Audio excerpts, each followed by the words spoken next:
एक साहब ने पूछा कि परमात्मा निराकार है या साकार है? यदि साकार है तो आपके गुरु के अंदर कैसे प्रकट है? कह रहे यदि निरंकार है तो तुम उसकी उपासना कैसे करते हो? उन भाई साहब ने ये प्रश्न करा कि परमात्मा निरंकार है या साकार है। तो आओ संत महात्माओं, आज हम जानने का प्रयास करेंगे कि परमात्मा निरंकार है या साकार है, और साकार है तो कैसे कार्य करता है, और निरंकार है तो कहाँ रहता है।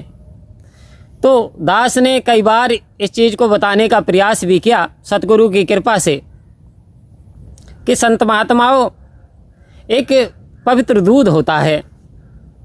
जब दूध होता है और आप वो भैंस से दूध निकाल करके और आपके घरों में आता है वो दूध, आप देखते हैं वो दूध ही दूध होता है, उसमें अन्य कोई चीज़ दिखाई नहीं देती। लेकिन उस दूध के साथ जैसे ही आप उसे गर्म करते हो, हांडी में उसे गर्म कराया जाता है, उसका दही बनाया जाता है, उसे जमाया जाता है और आफ्टर सम टाइम उसे मथा जाता है। मथते मथते मथते मथते होता क्या है, देखते क्या है कि उस पर कुछ यानी चिकनावट सा पदार्थ है वो तैर रहा है। अब छाछ छाछ मठा मठा एक तरफ रह गया और जो वो पदार्थ है वो एक तरफ आपने उसे आपने माखन निकाल लिया। तो आओ संत महात्माओं, क्या ये माखन दूध में पहले दिखाई दे रहा था आपको जब आपके घर दूध आया था? नहीं दिखाई दे रहा था। इसी के लिए क्या करना पड़ा? मथना पड़ा, आग जलानी पड़ी, जमाना पड़ा, चलाना पड़ा, कितने प्रयत्न करने पड़े। फिर उसके बाद उस माखन में भी खुशबू नहीं आ रही, फिर माखन को भी जलाया गया और जलाने के उपरांत उसमें से कुछ ऐसा शुद्ध तरल पदार्थ निकला जिसे घी कहते हैं।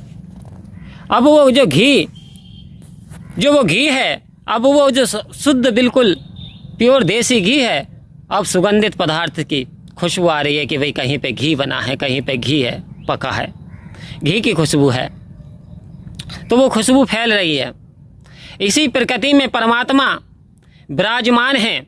जैसे दूध के अंदर घी दिखाई नहीं देता, लेकिन जैसे हम उसमें प्रयास करते हैं दिखाई देता है, ठीक इसी प्रकार से ये निरंकार परमात्मा कण कण में व्याप्त है, कण कण में व्याप्त है। और इसकी पुष्टि की शिरोमणि गोस्वामी तुलसीदास जी ने कि निकट हो तो सूझत नहीं, दीर्घ दीर्घ ऐसी जिंद, और तुलसी इस संसार को भयो मोतिया बिंद।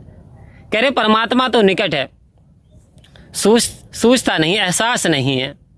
कह रहे हैं संसार को मोतिया बिंद के पानी से ग्रसित हो गया। तुलसीदास जी कह रहे हैं संसार अंधा हो गया मोतिया बिंद के पानी से।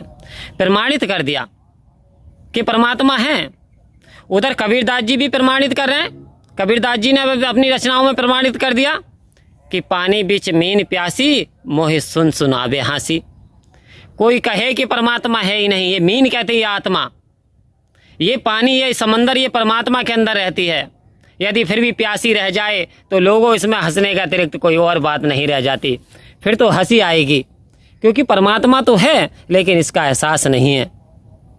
मैं तो तेरे पास हूँ, तुझको इसका होश नहीं, मैं तुझसे दूर नहीं बल्कि तू ही मुझसे दूर है। तो आओ संत महात्माओं, जैसे एक लाइट का बल्ब होता है तो बल्ब जो साकार है, लेकिन बल्ब के अंदर जब तक लाइट नहीं आएगी प्रकाश नहीं दे सकता, प्रकाश नहीं आ सकता। प्रकाश जो दे रहा वो साकार है, लेकिन इसके अंदर जो इटर्नल पावर आ रही है अनंत, जिससे कि वो प्रकाश उत्पन्न हो रहा है, वो है निरंकार। ये जितने भी प्राणी हैं सारे संसार में, ये जो परमात्मा निरंकार रूप में सर्वशक्तिमान परमात्मा की इनके अंदर शक्ति है, इनके अंदर ताकत है, इनके अंदर रूरानी है, तभी ये साकार बोल रहा है। ये रूरानी निकल जाए, निरंकार पावर निकल जाए, ये साकार कुछ भी नहीं कर पाता। तो हम कह सकते हैं जैसे एक कॉइन्स के दो पार्ट्स होते हैं, सन और मूरत, ऐसे ही निरंकार प्लस साकार। परमात्मा निराकार भी है और परमात्मा साकार भी है। हम जैसे देखना चाहते हैं देख सकते हैं, क्योंकि कोई तो पानी को वाटर कहता है, वेस्टर्न कंट्रीज में पानी नहीं कहते, वाटर कहता है। कोई जल कहता है, कोई पानी कहता है। अपने अपने प्रिय नाम इंसानों ने दे रखे, लेकिन पानी तो पानी है। पानी को यदि पिया जाए तो प्यास बुझेगी। ठीक इसी प्रकार से परमात्मा निरंकार और साकार, कोई निराकार कहता, कोई साकार कहता, लेकिन जो भजन भाव करता है, सेवा सत्संग सिमरन करता है, इसकी याद में जीता है, इसके एहसास में जीता है, इसकी मान बढ़ाई करता है, इस पे बार बार अपना सब कुछ हार जाता है, तो वास्तव में परमात्मा बड़ा खुश हो जाता है, उसके जीवन में खुशहाली आनी शुरू हो जाती हैं। क्योंकि बात आ रही है परमात्मा को जान करके समर्पण कर देने की।